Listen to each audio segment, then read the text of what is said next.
There are certain things that are more important than others. This is one of them. This is big, you all. You all need to make headlines. Tell them we'd rather be dead than red. The teams that you want to beat the most are the best teams. If you beat them, they'll salute. If you don't, you will hear about it. We don't want to hear about it, especially from their media. Well, if that doesn't get you ready for the Nebraska Cornhuskers, nothing will. Hi, everybody. Welcome into the Buffalo Stampede. I'm voice of the Buffs, Mark Johnson. Colorado, Nebraska. The rivalry renewed for the first time since 2010. Who better to talk about it than the greatest Buff of all time, Darian Hagan, running backs coach for the Colorado Buffaloes. When Matt gets going like that, and I just want to, like I should hit you or something. I tell you what, when I was playing, you know, he would get us riled up on Friday, and when you left out of the meetings, you literally would want to call your parents and want to challenge them. That's when you can really flex your muscles. You know, you think about it. Here you were back in the late '80s getting recruited by him, and here we are in 2018. He hasn't lost a thing. No, he's you and I have, but he hasn't. Yeah, I've lost a lot. I've lost hair. I've lost a lot. I've gained a lot. Without question. When you think of Colorado, Nebraska, what comes to mind for you? Fireworks. Yeah. That's what I think of. I just think that, you know, it's going to be an amazing opportunity for these young men to, you know, to get the rivalry back going again and to get an opportunity to play in it, knowing that we're in different conferences and things like that. But yeah. It's fireworks. You know, both teams come out and they don't like each other and they want to leave their lasting impression. You know, some Buffs fans have heard this, but I'm not sure everybody in Buff Nation knows. This guy committed to Nebraska. It was that close. Absolutely. To you wearing red and being in Lincoln. Yes, it was. It was really, really close. And Coach Mack, you know, being the type of person that he is, he persuaded me not to come to Lincoln, and it's the best decision I've ever made in my life. I bet. Do you ever think back on what if, how different things would be? I haven't ever thought about that. A lot of people have thought prior to today. You know, a lot of people said, you know, if I would have came here and Nebraska's tradition of winning would have still been, you know, great like it was. But I'm just happy I was able to change the program and help University of Colorado win the national championship. I was going to say, it turned out to be fantastic. It could have been a nightmare if he would have certainly come this direction. Yeah. You know, when you think of Colorado, Nebraska, one thing you think of, 62-36. Any questions? I guess you could say playing against your older brother. You want to beat him so bad, and, you know, all the years growing up, he's just been beating up on you, and, you know, your opportunity came, and we took advantage of it. Motion to the far side. Here's Crouch running. Pulled down behind the 15-yard line. John Tufts. Bobby Purify opened the scoring when he took a first down handoff, 39 yards right up the middle, giving CU a lead they would never relinquish the entire afternoon. Back goes Pesavento. Bobby's letting it go to the end zone. It's a touchdown. The pass completed to Daniel Graham. On the Huskers' next two possessions, they went nowhere. Pesavento again to Brown. Packs it back, 5-yard line. Touchdown! Chris Brown, 12 yards for the score. Pesavento to Brown. Chris Brown, 30, 25, 20, 10, 5, touchdown! Here's the give to Diedrich. He dives over the top. Fumble. Colorado comes out of there with it. First down, Colorado. Pesavento giving to Brown. Brown pushes a man. 5. He's in. Touchdown number 6. Oh, what a memory. 62-36. There are many that say, by the way, that was kind of a turning point for this Nebraska program. You were in the stands that day for that ballgame. I was in the stands with my really good friend James Hill, and we had a great time. You know, we didn't have any pressure on us. We just were able to see everything develop right in front of us, and it was an awesome day for the Buffs fans and for former players. This guy here during his career, 3-1 against Nebraska, 3-0 as a starter. You didn't play your freshman year. What's your favorite memory of being on the field against Nebraska? A lot of people would probably say it'd be the 40-yard pitch down the field. Right. But I would say my favorite memory was every time we played them, I would look for Coach Osborne, and Coach Osborne would always duck out the back. He would never come over and shake my hand. So that was awesome. You know, that was Bill McCartney's line when he was asked at the press conference on Tuesday last week in Boulder, what was your favorite memory of the series? He used to say walking across the field and shaking Coach Osborne's hand after a Buff victory. I remember the first time when Coach Mack went over and shake his hand, he gave him a dead fish. You know, the thing about these rivalries, we've talked about it so much, obviously, leading up to this ball game. You love to hate each other, but a rivalry is based on respect, really, isn't it? Right. Yeah, you know, for the fans, and I think it's more hatred and debate and things like that. But when you go with the players, you know, a lot of us know each other, you know, from our childhood, and you know, and over the times when you play them, you know, 3 times, you develop, you know, a friendship, you know. So it's not really a hated deal, but you don't want to lose to them. When you think about, since the Buffs haven't played Nebraska since 2010, that's 8 years ago. So many guys in this roster were 9, 10 years old. Right. How have you educated this roster this week? Well, I tell the guys all the time, you know, you never want to lose to a team that you are supposed to beat. That's what we always thought. You're not supposed to lose to them, and most important, you don't wear red during the week. Yeah. Red is never allowed in the building. So you try to educate them with that, and, you know, and just the respect behind it. I love it. Undefeated as a starter against Nebraska, Darian Hagan. As we continue here in the Stampede, Coach Gary Barnett, he was the head coach of 62-36. He'll join us next.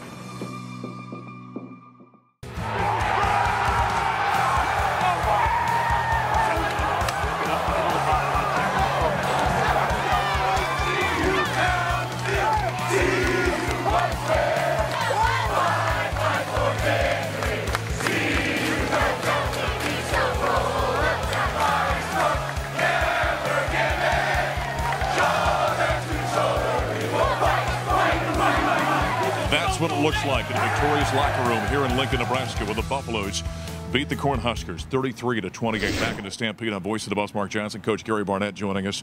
We've heard it all week from you and Coach Mack about there's nothing sweeter than walking out of here with a victory, and the Buffs have done it.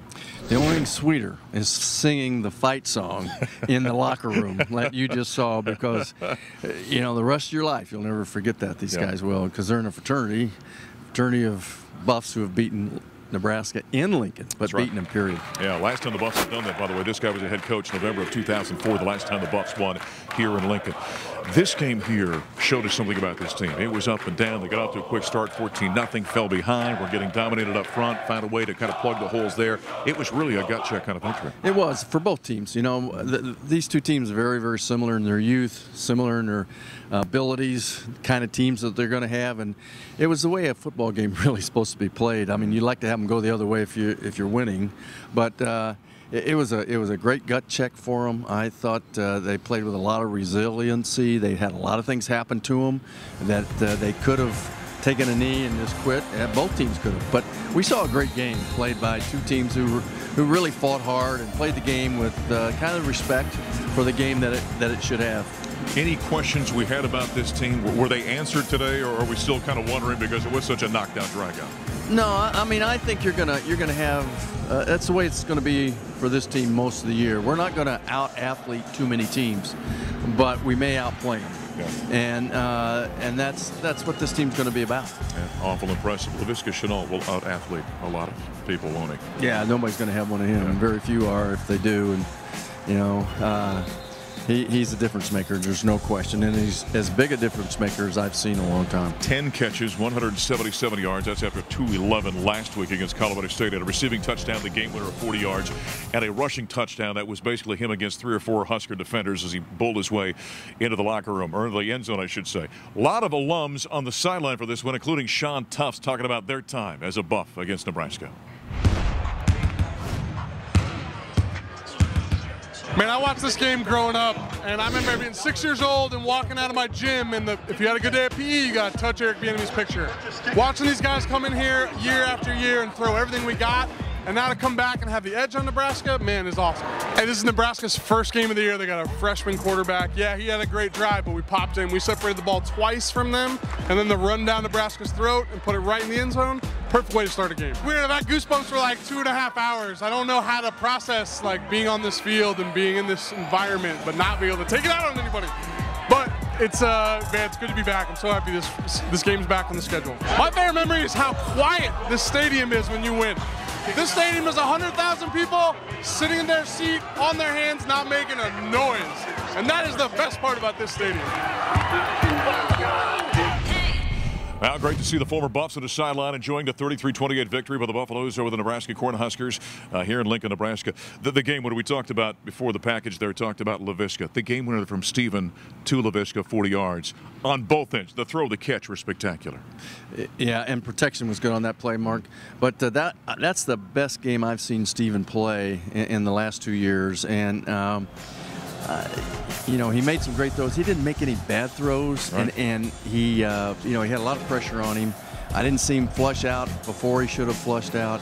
You know, we had some protection issues, and he took the brunt of that. But in the end, he stood in there and made a throw. And, I mean, he made a big-time throw. And, you know, we win the game as a result of him staying in there. Yeah, he's got, by the way, about 700 yards, 7 touchdowns, 1 interception now through 2 games. The last play of the ball game, Huskers are coming down, and boy, things are hanging in the balance here. DJ Elliott made a heck of a call on that backup quarterback that was out there after Adrian Martinez got hurt. Well, he did, and we're sitting there in the booth calling for the blitz. I said, blitz him, don't sit back, and they called timeout to put that blitz in. And DJ told me, he says, I practiced that blitz. It's called wind blitz. He practiced it for 9 years and never called it. First time he's called it. Bingo. Yeah, that's good stuff. It's nice when the timing works out perfectly like this. Is this the kind of victory for the Buffaloes where they can kind of build on and say, okay, we've got a little something here?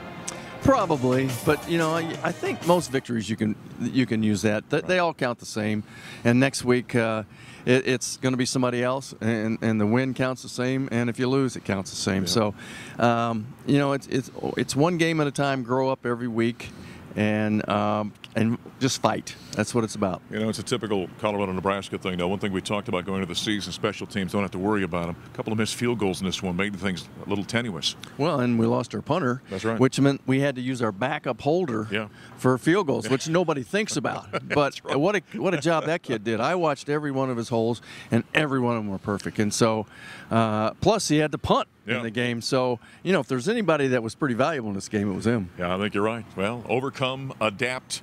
At the bottom and the end of this thing, it's a victory by the Buffaloes at Nebraska. Doesn't happen often. They get it 33-28. Gary Barnett coming up next. We'll take a break here on the Buffalo Stampede. Quarterback Bobby Pesavento is going to join us to talk Buffs and Huskers. It means everything to me. Just being here today and seeing these two schools playing against each other, it really means the world. I'm thankful to Rick George for setting this up and making it happen. You know, this is what college football is all about, man. 105 guys walking in and making 105,000 shut their mouths.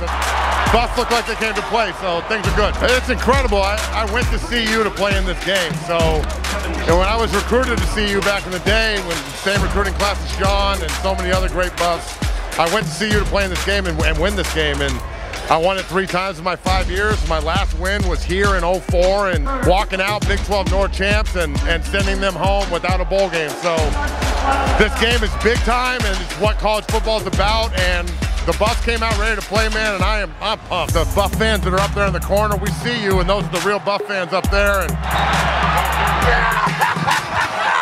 that's what this rivalry is about. Another fumble inside the 20. It's about knocking their heads off. That's what this is about. Let's go, Buff! Let's go! Well, the one thing that former Buff Matt McChesney is not short on is emotion. It was great to see him and a lot of alums, in fact, on the sideline. Voice of the Buffs, Mark Johnson. Buffs win 33-28 as the rivalry is renewed as they knock off the Huskers. Bobby Pesavento was on the sideline for the Colorado Football Network broadcast. What's your takeaway from this thing? There's a lot of emotion today. I mean, and that was just by you. Yeah, right. I'm worn out, and I didn't even play. But I mean, it's always great to come into this place and get a win and beat Nebraska, and just the way they did it. The biggest takeaway was I'm impressed by how strong they were mentally and physically, and they persevered through all the ups and downs to pull out a last minute win on the road. It's huge for this team. Bobby, of course, the quarterback for 62-36. Any questions? And it was kind of fun afterward. He's got Steven Montez in the field on a radio broadcast, and Gary jumps in the headphones and says, hey, tell Steven welcome to the club, right, as the quarterback that beat Nebraska. That's a club that there's not a lot of members in, but the way he's playing right now, 700 yards passing, 7 touchdowns, 1 interception, didn't have a turnover, in fact, in this one. You like what you're seeing from him? Yeah, I mean, he has played these first 2 games lights out. Some of the best football I've seen him play so far. And he's making quicker decisions, he's making better decisions, and you look at the end of this game when they needed him to make big-time plays and everybody leaning on him, he did it. And that's what you look for in your quarterback, and he's just getting better and better every week. He's gotten tougher mentally, hasn't he, I think? Yeah, I think so for sure. But, I mean, that comes with experience, right? When you're young and thrown in the mix and you're just out there and trying to figure it out, and now he's got a full year under his belt and he's experienced, so that's what you expect to see from him, and he's showing us. You had some pretty good receivers you were throwing to. How would you like to throw in the number 2, Laviska Chenault? Man, that kid is special. Yeah. You know, he can do everything, and you just get it up in the air, and he's going to come down with it. I mean, he is a special football player. Yeah. We talked about the offense, obviously, and they were impressive, but that defense, the way they responded, after jumping out 14-0, Nebraska started moving the ball and running it effectively and controlling the line of scrimmage, and that defense was able to bow up a little bit in the second half. Yeah, I mean, they started the game with 2 huge turnovers to get CU up 14-0, but then it was just they were getting pushed back the rest of that first half, and Nebraska kind of took the game over on both sides of the ball, but especially on the offensive side, they were playing well up front. And then they regrouped at halftime, and they came out with a great game plan to slow them down. And you talk about a guy like Nate Landman, I mean, 2 weeks in a row. Oh, goodness. Just an incredible football player, making huge plays when they matter the most. So, again, those guys, they didn't get down. They rallied around each other. They kept fighting, even though Nebraska kept coming back and coming back. So, I mean, all the credit to them that it's not just the physical side of it. I think this group is getting much more mentally tough as well. Yeah, Nate Landman, reigning Defensive Player of the Week, in fact, in a Pac-12. Double-digit tackles again, second week in a row. Had an interception. We said about him last week in the broadcast. That's a football playing Jesse. I don't know how you coach it. It's just part of what he is. He just instinctively understands the game. Yeah, there's some guys like that, right? I mean, they know where to be. They're always there. When something's presented to them, they make it happen. They don't miss those opportunities, and that's just the type of guy he is. He seems like on big-time plays, he's always in the hole making the tackle. Or when they decided to throw it, he was right there with a great read to make that interception. He's another one of these guys. He's a special football player on this team. Well, what a way to start the season, a win over rivals. Colorado State in the Rocky Mountain Showdown, 33-28 here over Nebraska.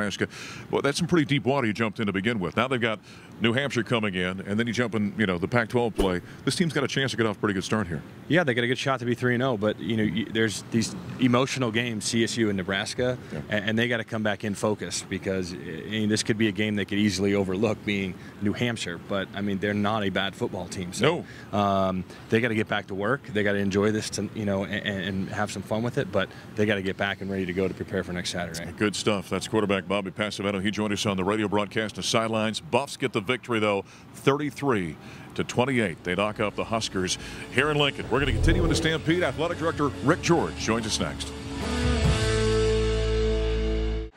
First down and 10. Martinez sets to throw. Rifles. It is picked off by Lamond down the right side, and he runs over the top of Martinez. And the Buffs have it at the Nebraska 30-yard line.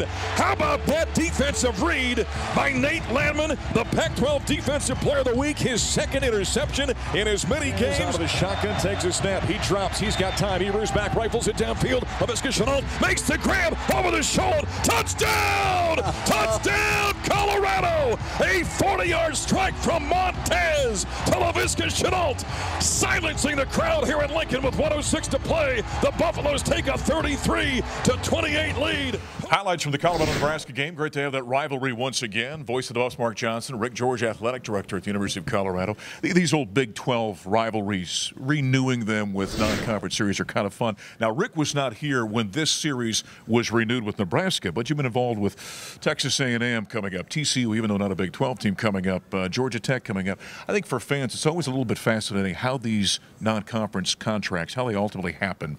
You can just maybe describe kind of that process. Well, you're always looking for games, and everybody's looking for games. And one of the things that we wanted to do is we wanted to enhance our non-conference schedule.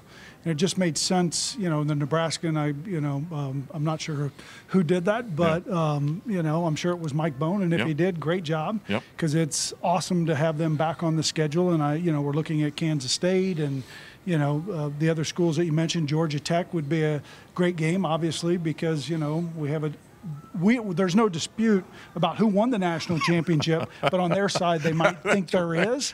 So we decided to schedule a game. We'll settle it. I was going to say, I see a marketing opportunity there. Oh, yeah. Let's settle this deal. Yeah, we are. We're going to settle it.